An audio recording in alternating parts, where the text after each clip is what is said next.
வணக்கம் நண்பர்களே, welcome to movie critic channel. Magic திருட்டு அப்படின்னாலே நம்ம ஞாபகத்துக்கு வர்றது ஃபோர் ஹார்ஸ்மென் தான். 10 வருஷத்துக்கு அப்புறம் அந்த ஜாலியான டீமோட 3வது பாகம் இப்ப வெளிவந்திருக்குது. அந்த படம் தான் ரீசெண்டா அமேசான் பிரைம்ல தமிழ் டப்பிங்குடன் வெளிவந்திருக்கிற now you see me now you don't. இந்த படம் எந்த அளவுக்கு ஒர்த்து அப்படிங்கிறத இந்த ரிவ்யூல தெரிஞ்சுக்கலாம். ஸ்கிப் பண்ணாம பாருங்க. படத்தோட கதை அப்படின்னு பார்த்தா, பழைய ஹார்ஸ்மேன் டீம் பிரிஞ்சு 10 வருஷம் ஆகுது. இப்ப புதுசா 3 இளம் மெஜிசியன்ஸ் ஒன்னு சேர்ந்து பழைய ஹார்ஸ்மேன் பேரை வச்சுக்கிட்டு திருட்டு பண்றாங்க. இத தெரிஞ்சுக்கிட்ட நிஜமான டீம் புது டீமை தேடிக்கிட்டு வராங்க. இதுக்கப்புறம் 2 டீமுமே ஒன்னா சேர்ந்து பல கோடி ரூபாய் மதிப்புள்ள ஒரு வைரத்தை திருட திட்டம் தீட்டுறாங்க. இந்த திட்டத்துக்கு பின்னாடி ஒரு பெரிய மாஸ்டர் மைண்டோட பழிவாங்குற எண்ணம் மறைஞ்சு இருக்கு. இதுக்கப்புறம் அந்த மாஸ்டர் மைண்ட் யாரு, கடைசியா இந்த டீமோட திட்டம் என்னதான்னுச்சு அப்படின்னு சொல்றதுதான் படத்தோட மீதி கதையே.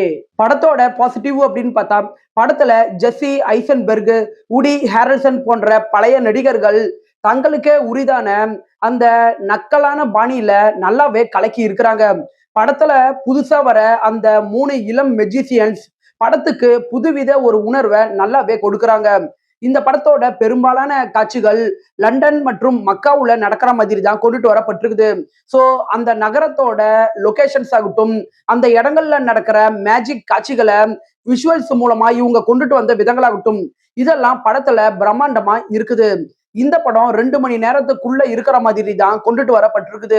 சோ குயிக்கா உங்களால பார்த்து முடிக்க முடியும். படத்தோட கிளைமேக்ஸ்ல யார் அந்த மாஸ்டர் மைண்ட் அப்படிங்கிற ஒரு ட்விஸ்டை ரிவ்யூ பண்ணுவாங்க. அது கெஸ் பண்ண முடியாத ஒன்னாதான் இருந்துச்சு.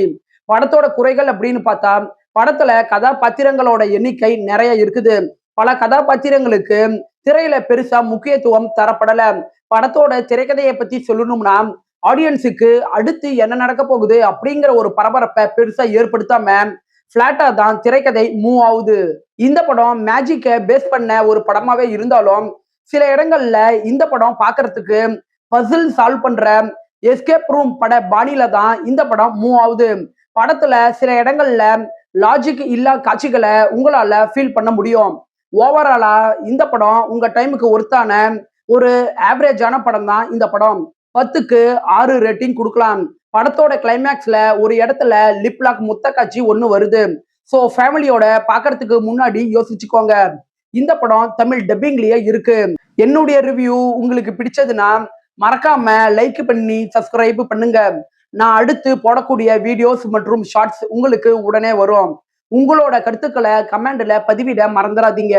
நாம வேற ஒரு வீடியோல சந்திக்கலாம். அது வரைக்கும் நன்றி, வணக்கம்.